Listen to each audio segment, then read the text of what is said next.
ರಮಣ ಬನ್ನಿ ಕೂತ್ಕೊಳ್ಳಿ.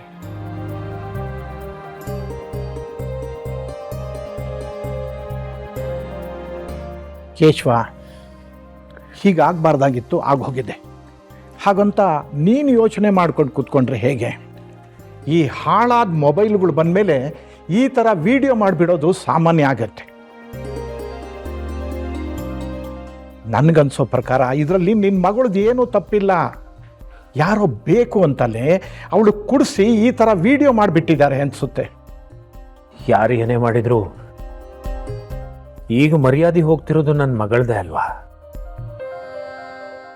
ರೀ, ಇಷ್ಟೆಲ್ಲ ಮಾತಾಡೋ ಬದಲು ಒಂದು ಸರ್ತಿ ಲಕ್ಷ್ಮಿ ಕಾಲ್ ಮಾಡಿ ಮಾತಾಡಿ ಯಾಕಾಯಿತು ಏನಾಯಿತು ಅಂತ ತಿಳ್ಕೊಬಾರ್ದಾ? ಆಗ ಸತ್ಯ ಏನು ಅಂತ ಗೊತ್ತಾಗುತ್ತೆ. ಸತ್ಯ ತಿಳ್ಕೋಬೇಕು ಅನ್ನೋ ಮನಸ್ಸಿದ್ರು ಅಲ್ಲ, ಅವಳು ಯಾವ ಪರಿಸ್ಥಿತಿಲಿ ಇರ್ತಾಳೆ ಏನೋ ಅಂತ ಭಯ ಆಗ್ತಾ ಇದೆ.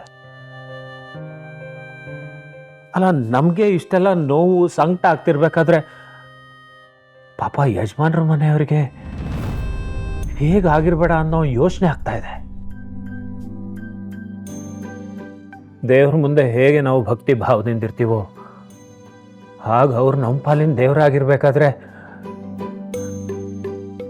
ಆ ದೇವ್ರ ಮನಸ್ಸಿಗೆ ಎಷ್ಟು ಘಾಸಿ ಆಗಿರ್ಬೋದು ಅಂತ ಆತಂಕ ಆಗ್ತಾ ಇದೆ. ಕೇಶವ, ನಮ್ಮ ಲಕ್ಷ್ಮಿ ಹೇಗೆ ಅಂತ ನಮ್ಮೆಲ್ಲರಿಗೂ ಗೊತ್ತು. ಅವಳು ತಪ್ಪು ಮಾಡೋದಕ್ಕೆ ಸಾಧ್ಯನೇ ಇಲ್ಲ. ಸತ್ಯ ಎಂದಿದ್ರೂ ಹೊರಗೆ ಬಂದೇ ಬರುತ್ತೆ. ಆಗ ಈ ರೀತಿ ಕೆಟ್ಟದಾಗಿ ಮಾತಾಡ್ತಾ ಇದ್ದಾರಲ್ಲ, ಅವ್ರಿಗೆಲ್ಲೋ ಅರ್ಥ ಆಗುತ್ತೆ. ಇಲ್ಲ ಶ್ರವಣ, ಅರ್ಥ ಆಗೋ ಹಾಗಿದ್ರೆ ಈ ರೀತಿ ಎಲ್ಲ ಪ್ರಚಾರ ಮಾಡ್ತಿರ್ಲಿಲ್ಲ. ಹೀಗೆ ಮಾಡೋದ್ರಿಂದ ಒಂದು ಹೆಣ್ಣಿನ ಪರಿಸ್ಥಿತಿ ಏನಾಗತ್ತೆ, ಅವ್ರ ಕುಟುಂಬದವ್ರು ಹೇಗೆ ಸಂಕಟ ಪಡ್ತಾರೆ ಅಂತ ಯಾರಿಗೂ ಗೊತ್ತೇ ಆಗಲ್ಲ. ಈಗ ನಮ್ಮ ಮೇಘ ಮನೆಗೆ ಬರೋದು ಅರ್ಧ ಗಂಟೆ ತಡ ಆದರೆ ನಾನು ಎಷ್ಟು ಚಡಪಡಿಸ್ತೀನಿ ಗೊತ್ತಾ? ಅಂಥದ್ರಲ್ಲಿ ನಮ್ಮ ಲಕ್ಷ್ಮಿಗೆ ಹೀಗಾಗಿದೆ ಅಂತಂದರೆ ನನಗೆ ಏನು ಮಾಡಬೇಕು ಅಂತಲೇ ಗೊತ್ತಾಗ್ತಾ ಇಲ್ಲ. ರೀ, ಬೆಳಿಗ್ಗೆ ಯಶೋದಕ್ಕನೂ ಸಿಕ್ಕಿದ್ರು. ಅವ್ರಿಗೂ ಈ ವಿಷಯ ಕೇಳಿ ತುಂಬ ಬೇಜಾರಾಗಿದೆ. ಕೇಶವಂಗೆ ಹೇಗೆ ಸಮಾಧಾನ ಮಾಡೋದು ಅಂತ ಗೊತ್ತಾಗ್ತಾ ಇಲ್ಲ ಅಂತಂದರು. ಲಕ್ಷ್ಮಿಗೊಂದು ಫೋನ್ ಮಾಡಿ ವಿಷಯ ಏನಾಗಿದೆ ತಿಳ್ಕೊ ಅಂತಲೂ ನಿಮ್ಗೆ ಹೇಳೋಕ್ಕೆ ಹೇಳಿದ್ರು. ಅಲ್ಲ ರೀ, ಇಷ್ಟೊಂದು ಯೋಚನೆ ಮಾಡೋ ಬದಲು ಒಂದು ಸತಿ ಫೋನ್ ಮಾಡಬಾರ್ದಾ? ಸಂಜೀವ್ ಅಮೃತ ಅವರು ಬೆಂಗಳೂರಿಗೆ ಹೋಗಿದ್ದಾರೆ. ಅವ್ರಿಗೂ ವಿಷಯ ಗೊತ್ತಾದ ತಕ್ಷಣ ಫೋನ್ ಮಾಡಿ ತಿಳಿಸ್ತೀನಿ ಅಂತ ಹೇಳಿದ್ದಾರೆ. ಅಲ್ಲ ರೀ, ಅಕ್ಕ ಹೇಳ್ದಾಗೆ ನೀವು ಒಂದು ಲಕ್ಷ್ಮಿಗೆ ಫೋನ್ ಮಾಡಿ ಮಾತಾಡಬಾರ್ದಾ? ಇಷ್ಟೊಂದು ಯಾಕೆ ಯೋಚನೆ ಮಾಡ್ತಿದ್ದೀರಾ? ಒಂದು ಫೋನ್ ಮಾಡಿ ಮಾತಾಡಿ.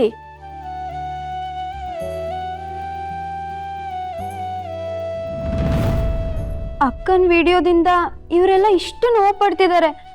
ಇನ್ನು ನನ್ನ ವಿಡಿಯೋ ಬಂದರೆ ಇವರೆಲ್ಲ ತಡ್ಕೋತಾರ? ಮಕ್ಕಳ ಮೇಲೆ ಜೀವನ ಇಟ್ಕೊಂಡಿರೋ ಅಪ್ಪನಿಗೆ ಯಾವುದೇ ರೀತಿ ನೋವಾಗದೇ ಇರೋ ಥರ ನಾನು ನೋಡ್ಕೋಬೇಕು.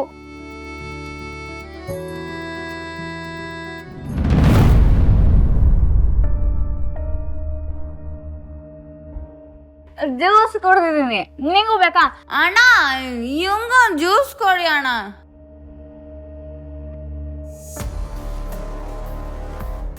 ನಿನ್ನೆ ಅವಾರ್ಡ್ ತೊಗೊಳ್ಳೋವರೆಗೂ ಲಕ್ಷ್ಮಿ ಚೆನ್ನಾಗೇ ಇದ್ಲು. ಅವಳು ಊಟಕ್ಕೆ ಬಂದಾಗಲೇ ಹೀಗೆಲ್ಲ ಆಗಿತ್ತು. ಅಂದರೆ ಅವಳು ಊಟಕ್ಕೆ ಬಂದಾಗ ಅವಳು ಕುಡಿಯೋ ಜ್ಯೂಸಲ್ಲಿ ಯಾರೋ ಡ್ರಿಂಕ್ಸ್ ಮಿಕ್ಸ್ ಮಾಡಿಕೊಟ್ಟಿದ್ದಾರೆ. ಯಾರಿರ್ಬೋದು?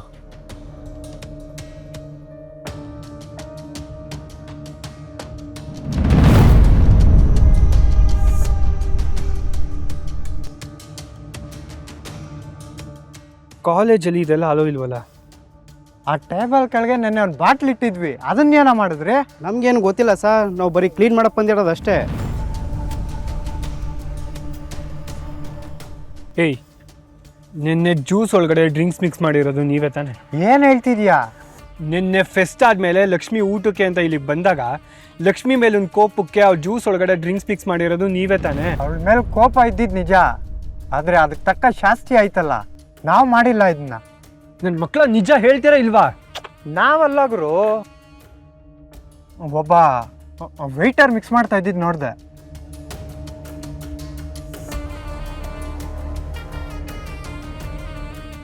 ಏನ ವೆಯ್ಟರ? ಹಾಂ. ಅವ್ನು ಯಾರು ಅಂತ ನಿಮಗೆ ಗೊತ್ತಾ? ಗೊತ್ತಿಲ್ಲ.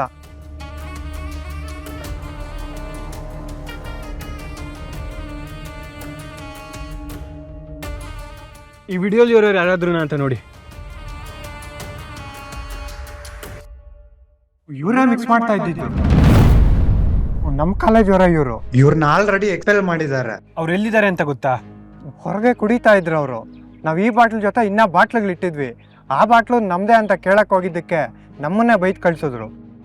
ಹೌದಾ, ಸರಿ ಬನ್ನಿ, ಅವ್ರು ಎಲ್ಲಿದ್ದಾರೆ ಅಂತ ತೋರಿಸಿ.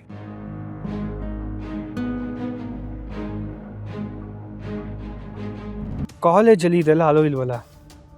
ಆ ಟೇಬಲ್ ಕೆಳಗೆ ನೆನ್ನೆ ಒಂದು ಬಾಟ್ಲ್ ಇಟ್ಟಿದ್ವಿ, ಅದನ್ನೇನ ಮಾಡಿದ್ರಿ? ನಮಗೇನು ಗೊತ್ತಿಲ್ಲ ಸರ್, ನಾವು ಬರೀ ಕ್ಲೀನ್ ಮಾಡಕ್ಕೆ ಬಂದಿರೋದು ಅಷ್ಟೇ. ಏಯ್, ನಿನ್ನೆ ಜ್ಯೂಸ್ ಒಳಗಡೆ ಡ್ರಿಂಕ್ಸ್ ಮಿಕ್ಸ್ ಮಾಡಿರೋದು ನೀವೇ ತಾನೆ? ಏನು ಹೇಳ್ತಿದ್ಯಾ? ನಿನ್ನೆ ಫೆಸ್ಟ್ ಆದಮೇಲೆ ಲಕ್ಷ್ಮಿ ಊಟಕ್ಕೆ ಅಂತ ಇಲ್ಲಿಗೆ ಬಂದಾಗ ಲಕ್ಷ್ಮಿ ಮೇಲೊಂದು ಕೋಪಕ್ಕೆ ಅವ್ರು ಜ್ಯೂಸ್ ಒಳಗಡೆ ಡ್ರಿಂಕ್ಸ್ ಮಿಕ್ಸ್ ಮಾಡಿರೋದು ನೀವೇ ತಾನೆ? ಅವಳ ಮೇಲೆ ಕೋಪ ಇದ್ದಿದ್ದು ನಿಜ, ಆದರೆ ಅದಕ್ಕೆ ತಕ್ಕ ಶಾಸ್ತಿ ಆಯ್ತಲ್ಲ. ನಾವು ಮಾಡಿಲ್ಲ ಇದನ್ನ. ನನ್ನ ಮಕ್ಕಳ ನಿಜ ಹೇಳ್ತೀರಾ ಇಲ್ವಾ? ನಾವಲ್ಲ ಗುರು, ಒಬ್ಬ ವೆಯ್ಟರ್ ಮಿಕ್ಸ್ ಮಾಡ್ತಾ ಇದ್ದಿದ್ದು ನೋಡಿದೆ.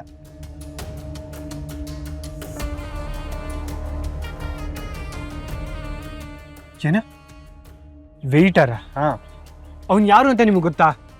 ಗೊತ್ತಿಲ್ಲ.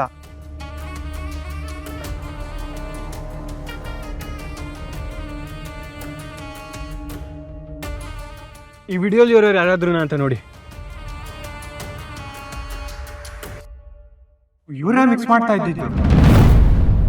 ನಮ್ಮ ಕಾಲೇಜ್ ಇವರು. ಇವ್ರನ್ನ ಆಲ್ರೆಡಿ ಎಕ್ಸ್ಪೆಲ್ ಮಾಡಿದ್ದಾರೆ. ಅವ್ರು ಎಲ್ಲಿದ್ದಾರೆ ಅಂತ ಗೊತ್ತಾ? ಹೊರಗೆ ಕುಡಿತಾ ಇದ್ರು ಅವರು. ನಾವು ಈ ಬಾಟ್ಲ್ ಜೊತೆ ಇನ್ನೂ ಬಾಟ್ಲಿಗಳು ಇಟ್ಟಿದ್ವಿ. ಆ ಬಾಟ್ಲು ನಮ್ಮದೇ ಅಂತ ಕೇಳಕ್ಕೆ ಹೋಗಿದ್ದಕ್ಕೆ ನಮ್ಮನ್ನೇ ಬೈದು ಕಳಿಸಿದ್ರು. ಹೌದಾ, ಸರಿ ಬನ್ನಿ, ಅವ್ರು ಎಲ್ಲಿದ್ದಾರೆ ಅಂತ ತೋರಿಸಿ.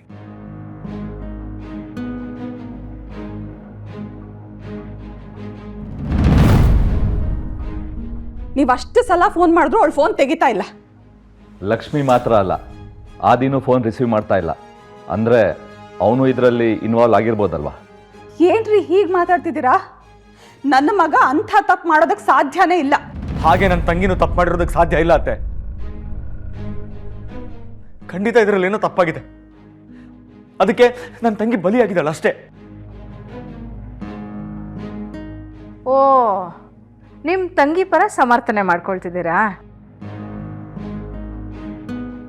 ನೀವು ನಿಮ್ಮ ತಂಗಿ ಪರ ಎಷ್ಟೇ ಸಮರ್ಥನೆ ಮಾಡಿಕೊಂಡ್ರು ಸತ್ಯ ಏನು ಅನ್ನೋದನ್ನ ವಿಡಿಯೋದಲ್ಲೇ ನೋಡ್ತಾ ಇದೀವಲ್ಲ. ಯಾವ ವಿಡಿಯೋ?